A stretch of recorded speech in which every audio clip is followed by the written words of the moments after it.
This podcast is being brought to you in part by the veteran-founded Hero Soap Company located in Phoenix, Arizona. In today's environment, we must be aware of the products we apply to our skin.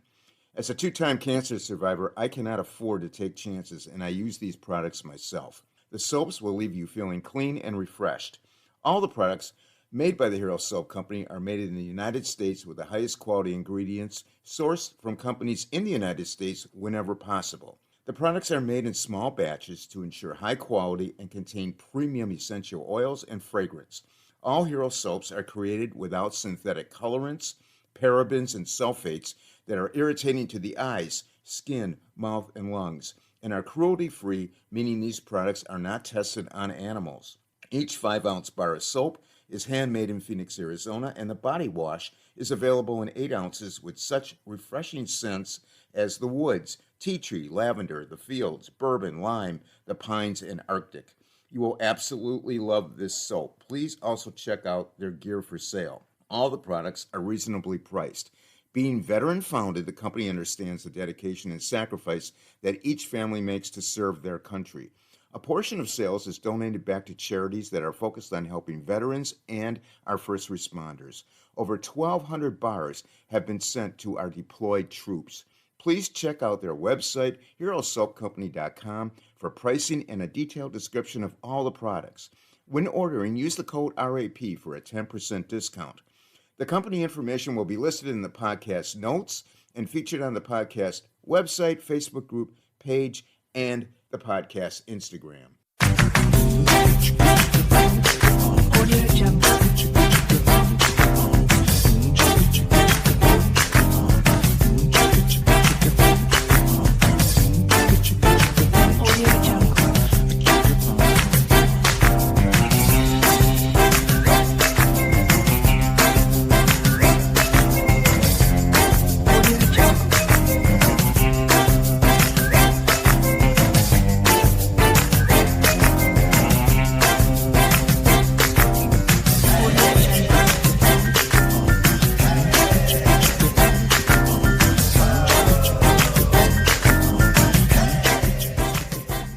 Welcome, everyone. It's a Wrap with Rap. I'm your host, Ron Rappaport. Before we start, I would like to thank all of our listeners, supporters, and sponsors that have helped to make this podcast so successful. The podcast is being heard in all 50 states, all provinces of Canada, and over 70 countries around the world.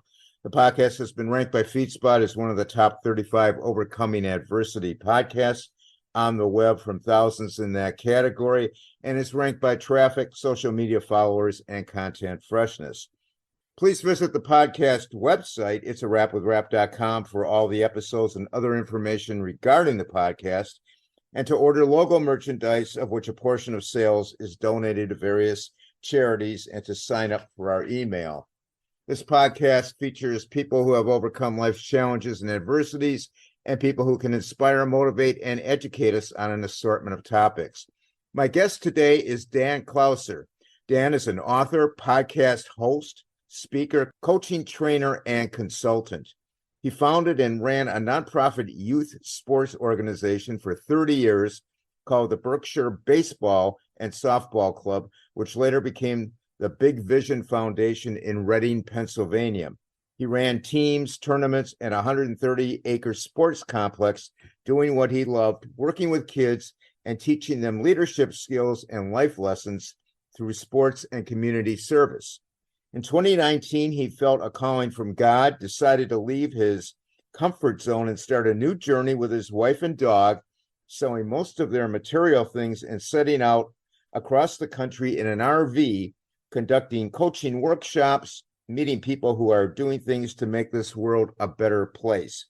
We will showcase Dan's journey. Welcome, Dan, to the podcast. Thanks, Ron. Looking forward to the conversation. Awesome. Glad to have you.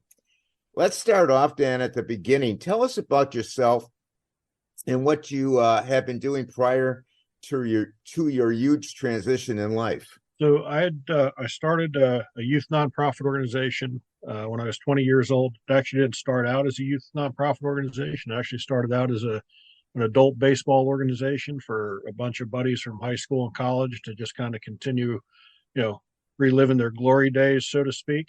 And as we all got older and started coaching ourselves and, getting more involved in the youth component of sports, we were all kind of coaching at these different organizations, ended up, coaching against each other in many instances, but then we were still playing with each other. And we just kind of got around and talked and said, you know what, we all have the same philosophy, the same coaching philosophy. Why don't we kind of, bring it all under that Berkshire umbrella and add a youth component to the organization? And we did that about 10 years into the organization in 1999, and it just kind of blossomed from there. And it just took on a whole new meaning for all of us, really, to to do that work. And we all took the approach of it was more about teaching life lessons than it was the wins and losses on the field. Right. We were very competitive. We won a lot of league championships, a lot of tournament championships, but that was never really the end goal. The number one goal was to make sure that we were preparing these kids to go into the real world, because at some point, the game of baseball and softball are going to pass you by. Doesn't matter how good you are. It doesn't matter if you get to the professional level, the major league level. At some point, the game is just going to say, you know what, I'm done with you. I'm moving on to somebody younger and more talented than what you are. And at that point, you need to understand how to be a productive member of society. So that was really our main goal. And, probably one of our, my and my wife's biggest blessings right now to our traveling and getting to, move about the country here is I've got players who are literally scattered across the country. And now being able to reconnect with them, that they're, adults, and seeing what they're doing, in the world has been really special, and, has really, kind of reaffirmed that the work we were doing was well worth the time that we'd put in. Did you always instill in your players back then, there's got to be a winner, there's got to be a loser. It's a game, and it's just a game. And when the game's over, we have to go on with real life. Is that what you pretty much Absolutely instilled? Absolutely. Yeah. Yeah. And with the game of baseball and softball, I mean, it's a game of failure to start with, so there's a whole lot of life lessons. I mean, there's life lessons in every sport, but I just feel that in baseball, they're just that much more prevalent, because it is such a game of failure. If you fail 70% of the time, you're still going to be considered a huge success in the game of baseball, so Yeah. it really is modeled to be able to teach those life lessons. And sadly, there's not enough coaches out there today that are doing that. They've got their eye on, a weekend tournament trophy or a medal that, quite frankly, at the end of the day, it's nice in the moment, but at the end of the day, that's not what it's all about. And like I said, we won plenty of championships, and, we stepped on the field and played to win every time, but it was really, that wasn't the ultimate goal. If we ended up losing, we'd try to find whatever lesson there was in that loss to teach the kids so that they could go out and do better the next time. It must aggravate you a lot when you see on the news parents getting into fights with the umpires and fights among themselves. It's just, to me, it just makes no sense. It's a complete loss of perspective. I just saw a video that's kind of gone viral recently where, I don't know, I think it was a 14-year-old baseball game where third base coach came charging in from the coach's box and tried to tackle the umpire for a missed ball or strike call. You just sit there and like, man, what is going on? I don't know. What is going on? It is. It's just a complete loss of perspective, and it's a shame, because these are the people who are supposed to be teaching the kids, to do things the right way. So if you're doing that in front of a team of 12 or 14 kids, what lessons are they learning from that? Yeah, we need more coaches like you, that's for sure. Dan, what inspired you to sell your home, your possessions, and buy an RV and travel around the country? What inspired you to do that? It's kind of a funny story. I loved what I did. I loved what I did in the organization, loved working with kids, and we were doing great work. We were changing lives.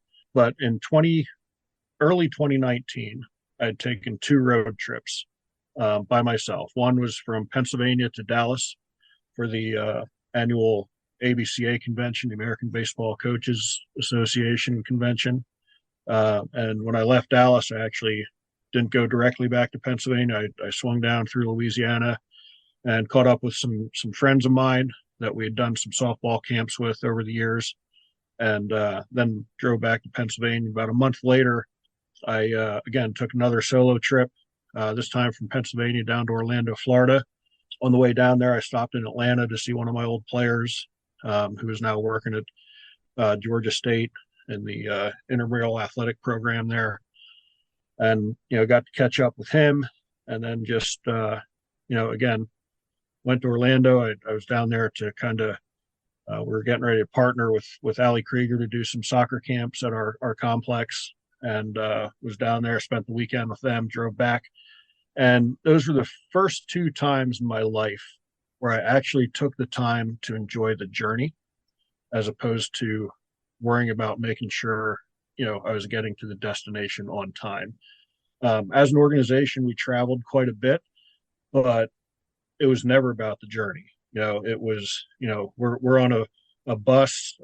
Many times we'd take our whole organization to tournaments. We'd have 3 buses of kids, so Yeah. so there was nothing enjoyable about that journey. I mean, it was enjoyable with the kids and everything, but like it was a strict schedule. Like we had to be at the Old Country Buffet by 8:30 in the morning. We had 45 minutes to get the kids in and out for breakfast, and then get them back on the bus and make sure we were at the complex we were playing at by noontime or whatever the case was.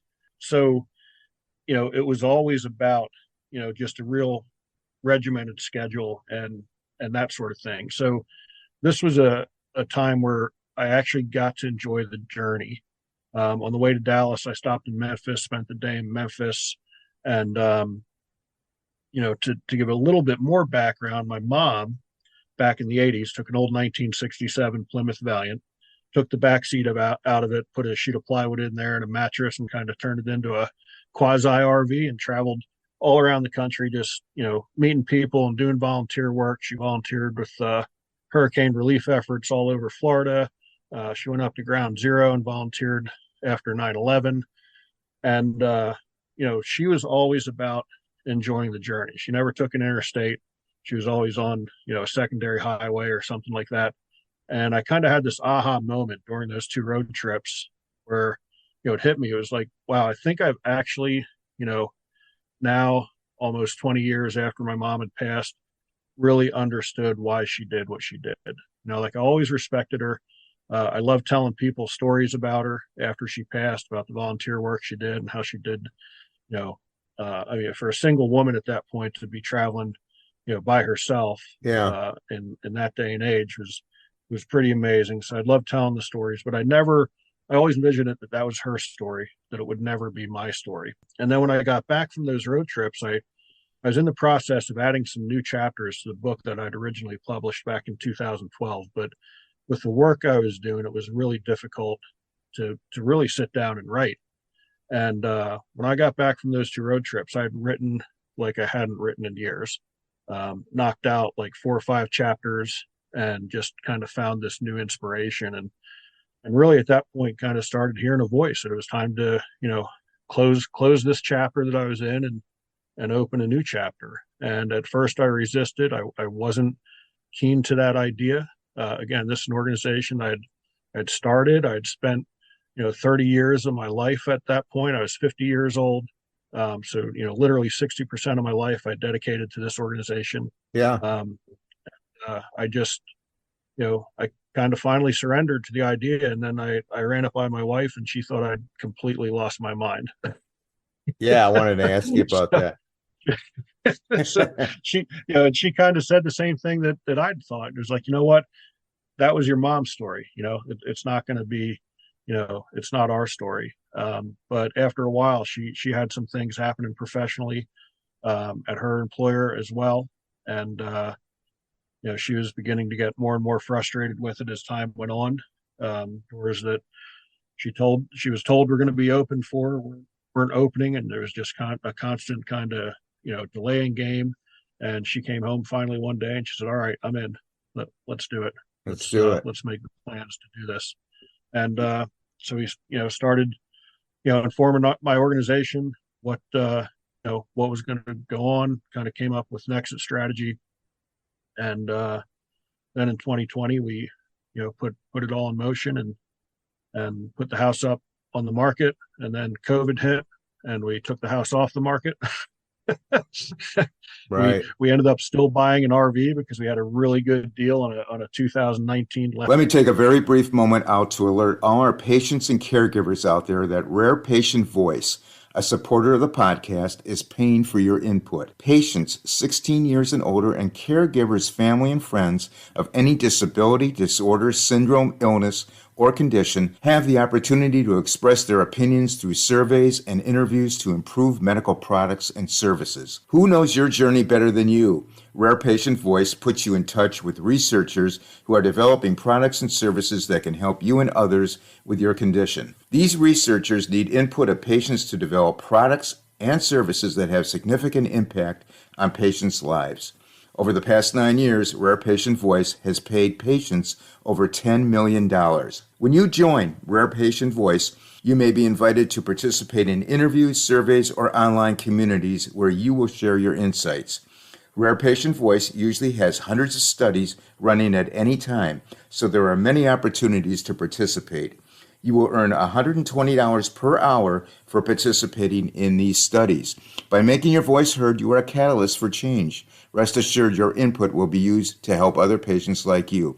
There is no cost at all to you, the participant.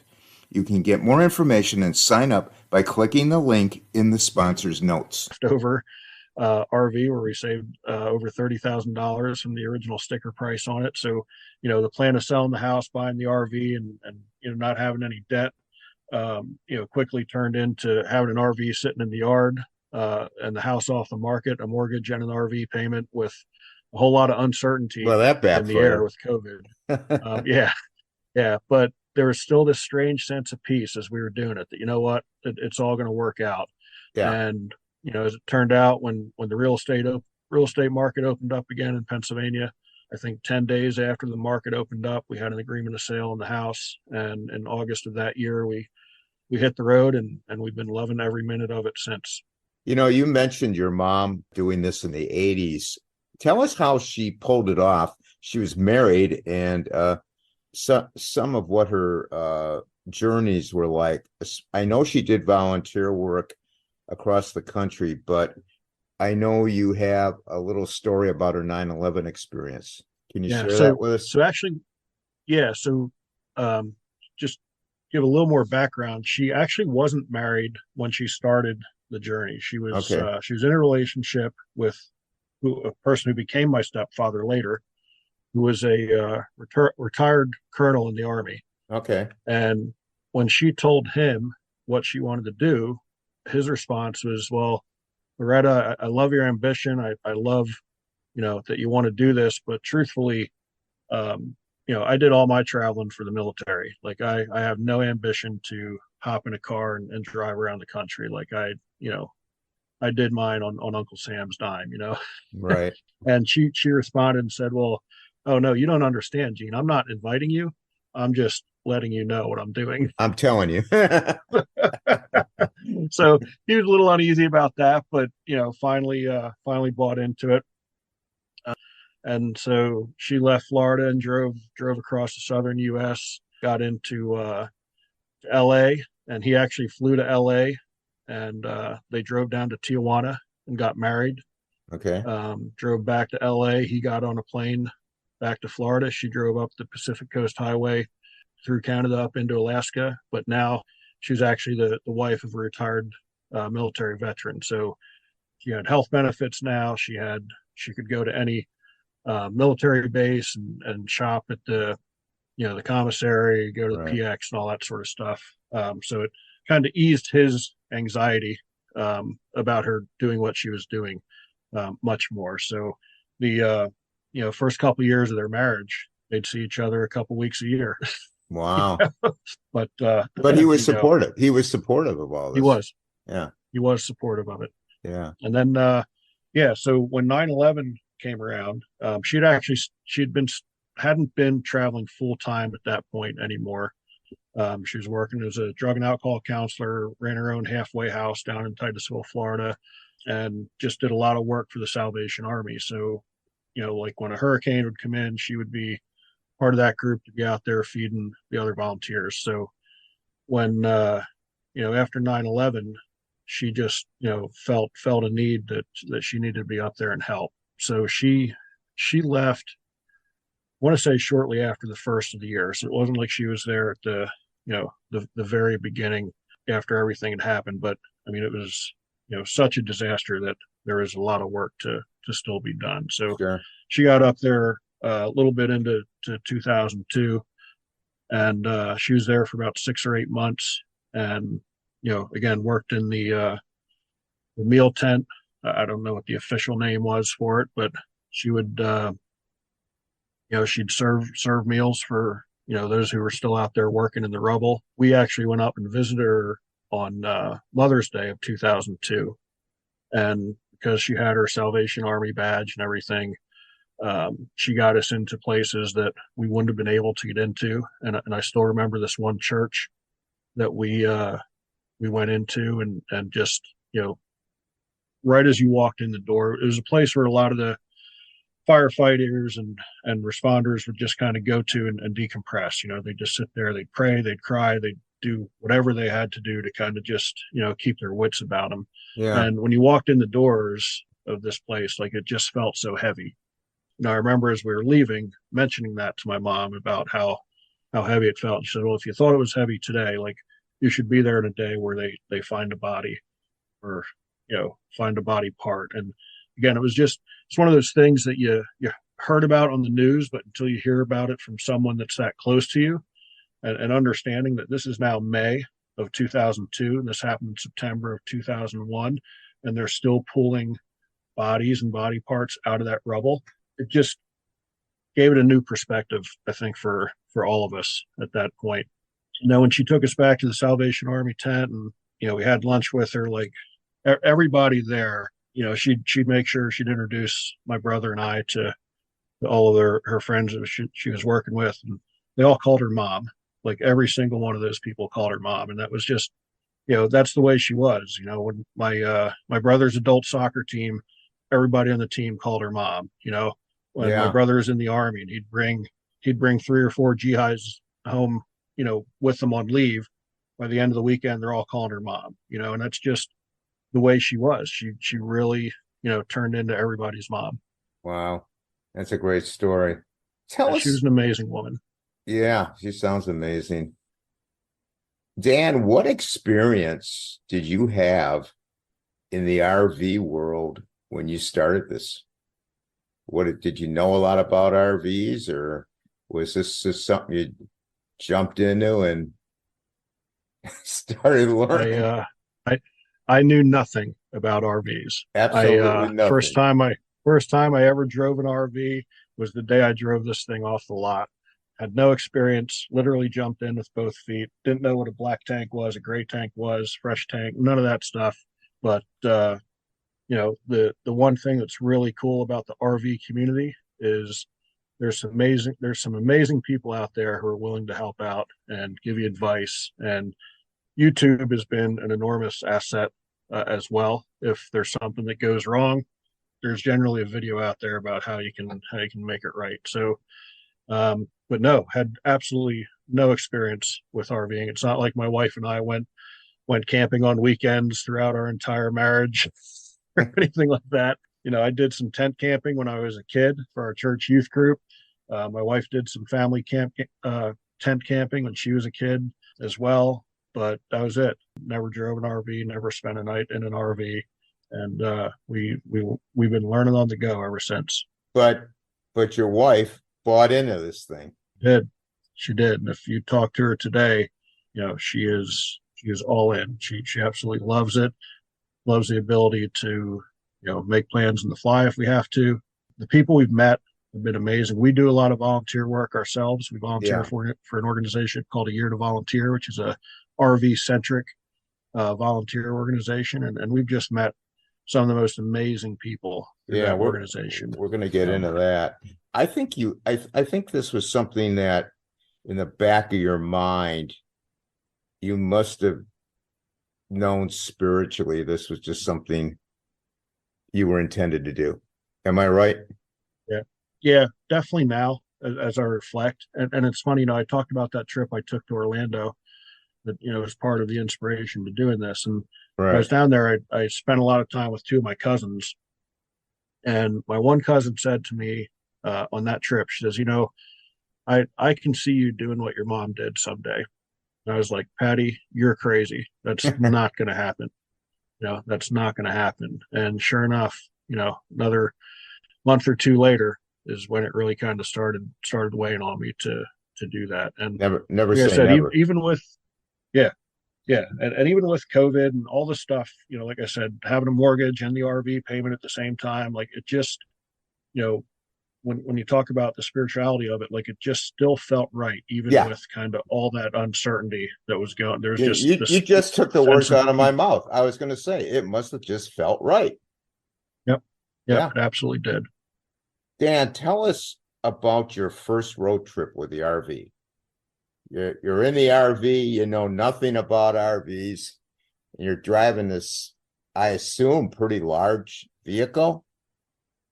What was It's 33 foot, it's a 33-foot Class C, and our first road trip was actually down the Blue Ridge Parkway. We left our daughter's house out in Harrisburg, Pennsylvania, and just hopped on the Skyline Drive in Shenandoah National Park and went down the Blue Ridge Parkway. We drove from, again, just north of Harrisburg, Pennsylvania to Lynchburg, Virginia that first day, which we quickly learned was probably too far, because we ended up getting into the campground right around 7 o'clock, right about dusk. So, the first time hooking the RV up, I was doing it in the dark, which even now with a little over 3 years under our belts is still not fun. So we quickly learned that was, probably too much of a chunk to do in a day. yeah. But we got into this campground in Lynchburg and had a heck of a time getting the RV level. Just we didn't have a great site at that particular campground, so it took a while to get it level. We were setting up in the dark. We hadn't eaten yet at that point, so my wife just quickly made spaghetti because it was the quickest thing to actually, so I think by the time we ate dinner it was like 8 o'clock at night at that point. But even so, we loved it.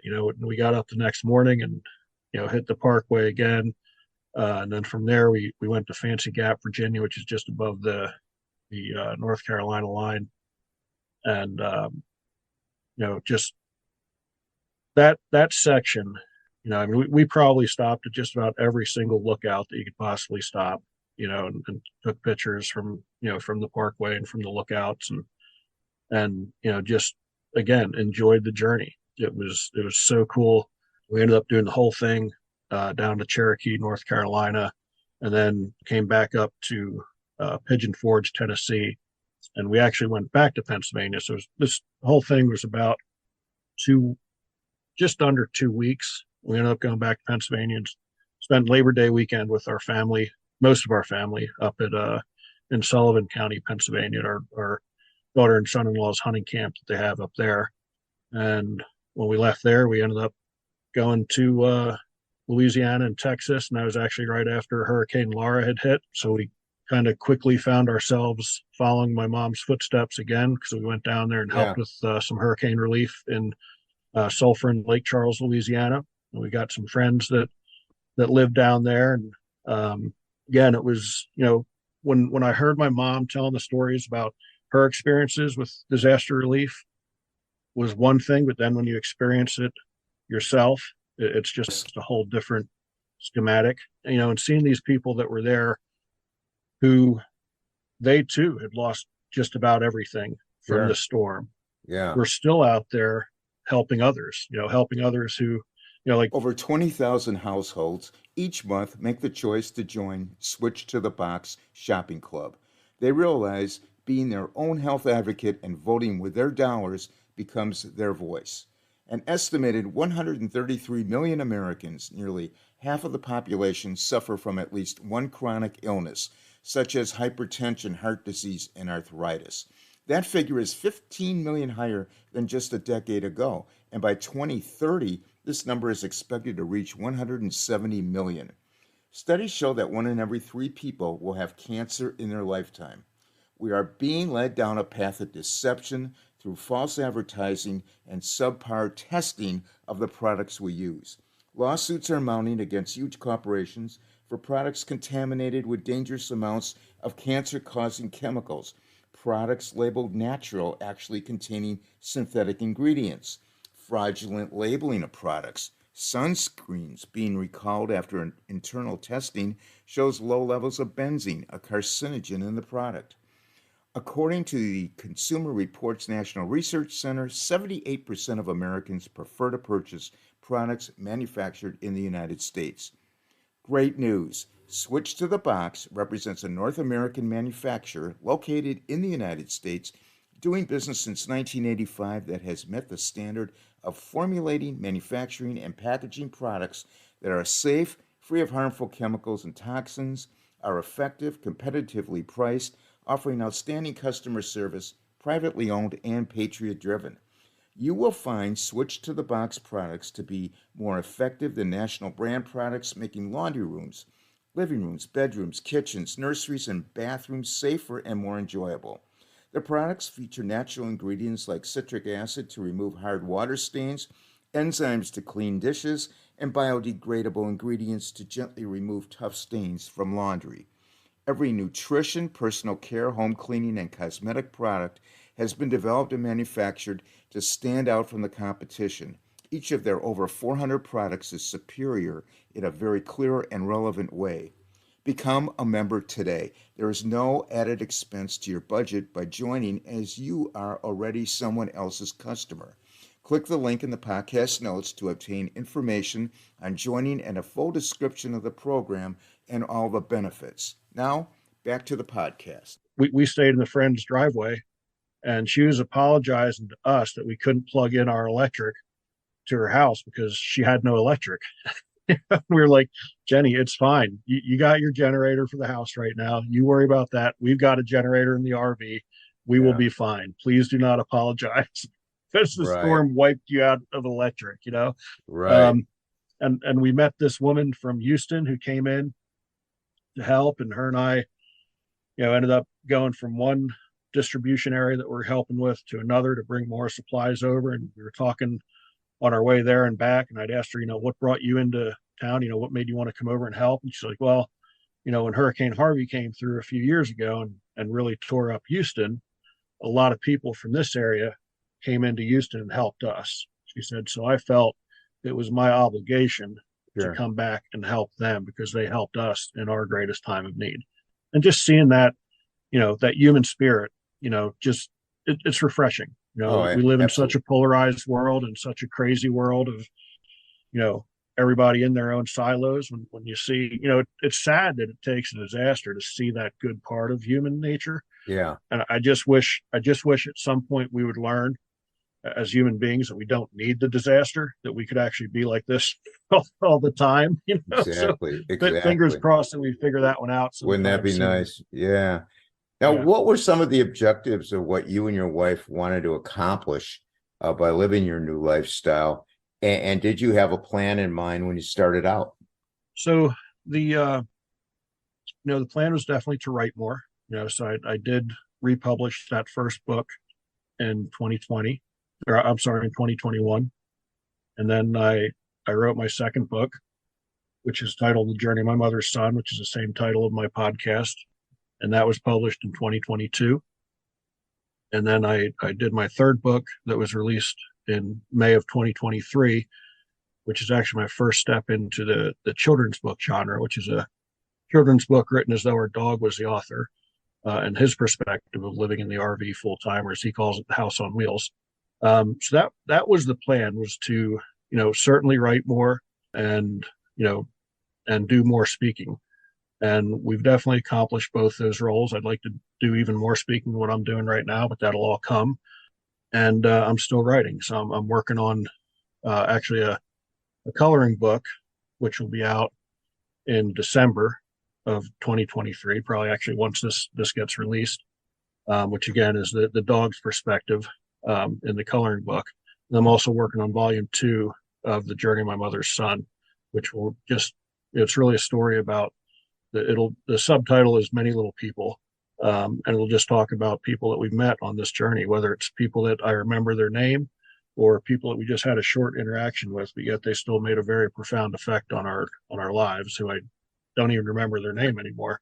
So it'll just be a story about, those people that we've met and how special that's been. Describe to our audience, what's it like to have the freedom you now possess? Boy, it's tough to put that into words, but it is. It's just an amazing feeling to know that, this past summer we did a book signing tour throughout Colorado. It was our first time in Colorado, and again, to kind of meet people. If I was still working for the organization, still running the complex, like there's no way I could put together, a 6-week book signing tour in Colorado. Certainly not in the summer, and Right. I wouldn't want to do it in the winter in Colorado. Yeah. So that freedom of being able to do that, and then in early 2024, we'll be doing another book signing tour throughout Louisiana and Texas and into Arizona, and then we're doing a volunteer project in California in April. But yet there have also been times where, sadly, we had a friend of ours pass away shortly into this journey, so to speak, and ended up making an impromptu trip back to Pennsylvania that we weren't planning on doing, but yet we had that freedom to be able to do that, and to be able to kind of even though, like, right now we've got our plans pretty well laid out for just about all of 2024, which is very odd, but that's only because we're planning on going to Alaska for 3 months with some of our volunteer friends. We're taking a caravan up there. However, we also have the ability to shift, that if something would happen that we'd have to, jump off of that trip to come home for some reason, or whatever the case is, we still have that freedom to be able to do that, so that's, to actually, it's tough to put it into words, but it is, it's nice to be able to, kind of shift gears if we have to. I guess you could use the word enjoyable. Yeah. No doubt about that. No doubt about that. Dan, how did your dog react from living in a house to an RV? He probably loves it even more than my wife and I do. Really?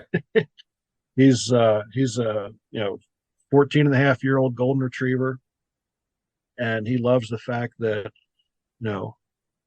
on any given day he can wake up and be on a beach or be in the mountains or out on a trail meeting people. He loves meeting people, so he loves it definitely more than even my wife and I do, because he understands the freedom too, I think. Yeah, sounds that way. Can you tell us just a few of your volunteering venues you worked in? I know you worked in Lake Charles, Louisiana after Hurricane Laura, but any interesting stories? Yes, we actually we ended up going back to Lake Charles as part of, when the first time we went there is basically just Sandy and I, and because we had friends down there, they got us in touch with the local church that was running the distribution center for supplies. We ended up going back to Lake Charles in February of 2022, and this was with a Year to Volunteer, and actually went into Sam Houston Jones State Park, which was a state park in Lake Charles that had just been totally devastated by the hurricane. It still wasn't open to the public at this point, and so you're talking August of 2020 is when the hurricane came through. We're now looking at February of 2022, and this park had still been closed. They'd lost 90% of their trees. And, we went in there. This was actually the largest group to do a project for a Year to Volunteer. And we rebuilt campsites for them. We built a brand new fishing pier for them, 500-foot fishing pier. We were still cleaning up debris, over 2 years, almost 2 years after the hurricane. There's still just debris everywhere. So we, probably picked up, 2,000 plus sticks. Yeah. Stump grinded. I mean, just there's I think 2 teams just grinding stumps every day. I don't even know what the final number was on stumps, and then just painting. And we did a ton of painting, completely rebuilt the entranceway to the park. And then, the cool thing about that is Sandy and I have been back to that park now that is open to the public 2 times, because again, we do have friends down in that area. So, to kind of see the progression, a lot of times if you do a project like that, you get to it, you leave, and that's it. Where here we've been able to, we were there the first time, not in the park, just kind of seeing, right after everything had happened. Yeah. Now we've been able to come back and see how things continue to build up, and, getting into the park and seeing people using some of the things that we've built is pretty rewarding. And then just, during the project, seeing how the community just really embraced what we were doing. We had several different church groups. The Chamber of Commerce would come out and bring us meals. Normally meals are all on our own during a project. I think we cooked 3 nights total because we would just have people coming out. Yeah, that's great. Sending us down to the pavilion and bringing food, and then hearing their stories of how grateful they were, for this group of volunteers from all over the country to come in and spend time in their park, and what that park meant to them. It was literally like a generational thing where, this one woman was telling us, when she was a child, her grandmother used to bring her to the park, and then, her mother, and, and here, my kids haven't had this park for almost 2 years now. And here you guys are, bringing it back so that I can bring my kids back here and they can experience that same thing that I did as a kid, and grandmother did as a kid, and her grandmother did as a kid, and all that sort of stuff. So it was pretty special. And then the other project that always sticks in our mind is the first project we did with the Year to Volunteer up in Antigo, Wisconsin. We volunteered at a place called the Raptor Education Group. Actually, I'm wearing the shirt right now. Wasn't really planning on talking about it, but just happened to have the shirt. Also called Reggie. And it's it's a raptor sanctuary where they bring in, injured eagles and falcons and just all kinds of birds. And the idea is to rehab them and send them back out into the wild. It's not always the case. Not all the birds can be set free. So at that point, they keep them there and just care for them throughout their life. The first project we did there, the oldest living bald eagle from the Exxon Valdez oil spill was actually living on this property. And the founder of the organization had rescued it during the oil spill and actually brought her back there. And at that time, the bird was over 50 years old. She's now since passed, but, again, just very cool to see that. And then we've been able to see, bald eagles being set free, been able to see falcons and hawks set free after they've been rehabilitated. And it's just, again, it's just an incredible thing to, watch these birds who came in broken, get rehabilitated and then set back into the wild is pretty. Yeah, the work you're doing is just amazing. What is the RV community at large like?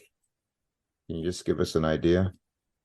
It's just, probably the best way to describe it is just kind of like old school, always willing to help, lend a hand. We were on a volunteer project the one in Lake Charles at Sam Houston Jones, and our water pump went out.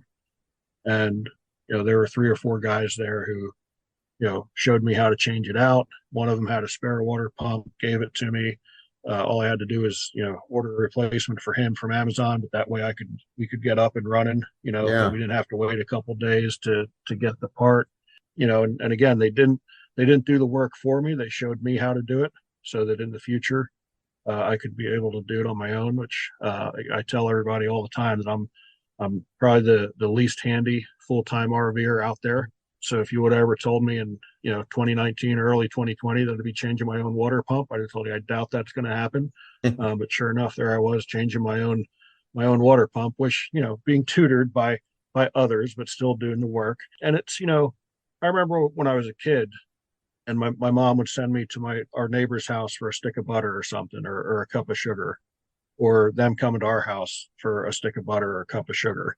Like that's what I kind of equate the RV community as. Like, if you need something, somebody's there willing to help you out. We one of our first trips, we were up in New Hampshire, and we don't tow a vehicle. And we got into our campsite, and our neighbors, they had learned from the campground owner that we weren't towing a vehicle. And the next day we hear a knock on our door, and here it's our neighbors, and they said, "Hey, we're going into town. We know you guys don't have a vehicle, and the camp store is closed. Do you guys need anything? We'd be happy to pick it up for you." And as it turned out, we did need like milk and eggs or something, because when we didn't realize that the campground store would be closed when we got there, so we didn't actually do a supply stop before we got into the campground, which we normally do. We were like, "Oh, let's just get it at the camp store." We got there, it was closed. So and then they ended up going in, running in town, and grabbing some stuff for us, and just stuff like that. I said, it just kind of reminds me of my childhood, and how communities really kind of banded together, even though we're all on our separate ways. Once we come together, like, everybody's willing to help out. Yeah, it sounds like a great community. What places in the U.S. and Canada do you and your wife want to visit to fulfill your bucket list? Because I know you're all over the place. Yeah, Alaska is definitely, when we get to Alaska next year, that's definitely a bucket list thing for sure. And we'll get to see a large part of Canada there. We've only been to Niagara Falls so far in Canada, and we loved that. So we're looking forward to going up through BC and the Northwest Territory on our way into Alaska. So those are definitely bucket lists. It's so hard because it's such a beautiful country. And we've been to 45 states so far. And we'll probably end up with Alaska next year, and we'll hit California next year, and Nevada. We've been to Nevada, but not during our RV travels, so we don't kind of count that one yet. We'll probably end up with all the 49 after next year, and it's tough to say what's on the bucket list, because it's ever changing. Because we'll get into an area, and one of our other full-time friends will be like, "Hey, were you planning on going to Scotts Bluff in Nebraska?" And we weren't. And we're like, "Okay, well, let's go check it out." And it was a really cool spot, one of the Pony Express stops, and learning that history. So the bucket list is ever changing. And then there's so many places that we've been to where we felt we didn't have enough time there. And so now getting back there is added to the bucket list. Like when we went through Colorado, we saw a ton, but we also left there with a list of as many places that we didn't see that we want to go back to. Well, we have a lot of listeners of this podcast in Canada. So when we give out your contact information, all our Canadian friends might want to get a hold of Dan and tell him some good places in Canada to visit. Absolutely. I'm always willing to take advice. Yeah. What has surprised you most about your new lifestyle? I think, again, just the people we've met.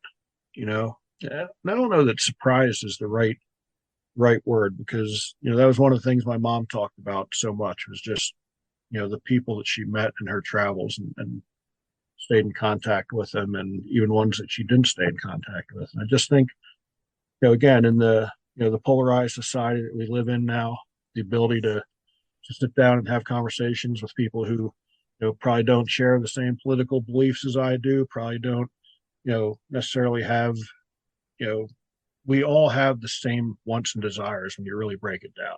Once you cut through all the other crap that mainstream media wants to throw at us and all that sort of stuff, if you actually sit down and take the time to have a conversation with someone, you can put all that other stuff to the side and realize, what, we really do want the same things. So you've learned that. That's the biggest thing for sure. Now, I just want to give you a little plug. You've written a couple of books about your travels. One's titled The Journey of My Mother's Son, Volume 1. We have another book, 4 Paws and 6 Wheels Across America, The Adventures of, this is named after a baseball player, the Eucalyptus, right? Yeah. Eucalyptus, yep. Yeah, Golden Retriever. Just kind of briefly tell us a little bit about those books. So The Journey of My Mother's Son, that'll be part of a 4-part series. Volume 1, the subtitle is Many Random Thoughts from the Road, and it really is exactly that. It's just kind of chronicles our first 18 months of living on the road. And the cool thing about that book is you can pick it up and you could read chapter 18 first and then go back and read chapter 5, because it really is random thoughts from the road. So it's published chronologically by the dates that I've written those stories. But whether it was something that inspired me on a hike or a sunset or a walk on the beach, or again someone we met or a volunteer project that we did, that's really what that book is about. And then, like I said, I'm working on volume 2 of that, which will be Many Little People, which will again talk about our the people we've met throughout our journey. And then the third volume will be Many Little Places, which will try to highlight our favorite places, so to speak. But Yeah. the toughest thing with the volume 2 and 3 is like what doesn't get in the book. Like at some point you got to say, okay, this has got to be the end of the book. So Yeah. so that'll be that. Then the fourth volume of that is basically just a coffee table book, a picture book of, again, just photos that my wife and I have taken, on our travels and places that we've been. And then the children's book, Four Paws and Six Wheels Across America. I talked a little bit about it earlier. It's just our dog's perspective, as though he was the author, and what he loves most about traveling in the RV. And then my first book, the one that I first published in 2012 and then republished in 2021, was The Beauty of a Diamond Through the Eyes of a Coach, which really chronicles my 30 years of coaching baseball and softball and really teaching those life lessons through the game. So, I personally think they're all very good books, and I've gotten very good reviews on them. So hopefully some of the listeners will want to check them out. Yeah, I want to check that one out. Four Paws and Six Wheels. I think that would be really interesting to read. You also host your own podcast, The Journey of My Mother's Son. Tell us a little bit of what that's about. So, as I had mentioned, I had podcasted for our organization since 2012. I loved being able to tell stories. So one of the things that I wanted to do when we started traveling was to be able to tell stories to people we met. One of the things that I thought of was how cool it would have been for my mom to be able to tell some of those stories in real time through social media and through a platform like podcasting, as opposed to us reading through her journals after she had passed away, and receiving letters from people that we had never met that told us about the impact that she had on their lives. Right. So I talked to my producer and found out when I did the podcast for the organization, all I did was conduct the interview. I had no idea how it got to Google or Spotify or Apple or any of that stuff. I just got a link after I did the interview. So she was gracious enough to kind of show me the back end of it. And, I've been able to, have people on my show that we've just met in campsites that we did volunteer projects with, and now I've kind of expanded a little bit where, I'll have a lot of guests on that I haven't necessarily met in person at this point, but I'll do an interview with them, and then I actually am able to kind of connect with them in person down the road at some point, which has been pretty cool. I've been able to do that with probably a dozen or so guests or people who have had me on their show, again, which is really neat. So it's there's I'll have everything from former athletes, to volunteers to life coaches and all that sort of stuff. But I the subtitle of the podcast is Many Little People, Many Little Places. So I do ask all my guests the same final question, which is, what are one of the little things that you do to make the world a better place on a daily basis? So that's kind of the one common theme throughout all of my shows, is I ask the guests the same final question. Okay, sounds like a great show. So everybody listening to this show, tune into his podcast, Journey of My Mother's Son. Now, for those out there in the audience listening to this and wanting to better their lives by making a change, what words of advice do you have for them? They want to make their lives better. First and foremost, just do it. Like you you can come up with 100 reasons why not to do something, and talk yourself out of it very quickly. Yeah. But I think you just need to, cut through all the crap and all the garbage and all the, limiting beliefs, and just do it. I mean, like I said, I could have told myself a million times I never drove an RV. I don't know anything about RVing. I'm doing great work with the organization that I'm working in. We're changing lives, but we just had to take the leap. So I think that's the big thing, is just, don't talk yourself out of it. Just go ahead and do it, and realize that, you're never going to be as young as you are today. Like, that's just it. That's true. So Yeah. you can keep, don't talk about doing it next month or next year or 5 years from now, because, sadly, you don't know if you have next week, next month, or 5 years from now. It's just the cold hard truth of being a human. Take the leap. Just do it. Dan, how can Yep. people contact you? So you can just go to my website, which is journeymymotherson.com, or danclouser.com. They both go to the same site.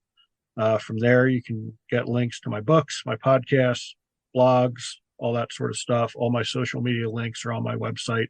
So it's just the easiest thing, is just go right to my website, and from there you can kind of navigate what direction you want to go to find out more from there. Okay, so we're going to repeat that. It's danclouser.com and journeyofmymotherson.com. And Yep. we will include that in the podcast notes. So we'll put that in the notes. I want to thank you, Dan, for being on the podcast and sharing your story and inspiring all of us with your leap of faith decision to change your lifestyle and make this world a better place. I wish you and your wife and Eucalyptus all the best going forward. So thank you so much for being on. Thanks for having me on, Ron. I appreciate the time. Comments and suggestions for the podcast, you can email me at itsarapwithrap@gmail.com. Our Facebook group is It's a Rap with Rap. So if you want to get in the group, I think we have a couple thousand members right now. Just get in touch with us on Facebook. Instagram is It's a Rap with Rap podcast. We are on Twitter.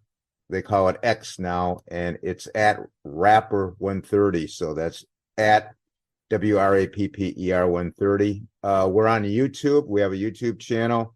All the episodes are on there. It's a Rap with Rap, the podcast uncut. I want to thank everyone for listening. Everybody, please stay safe. And for now, it's a wrap.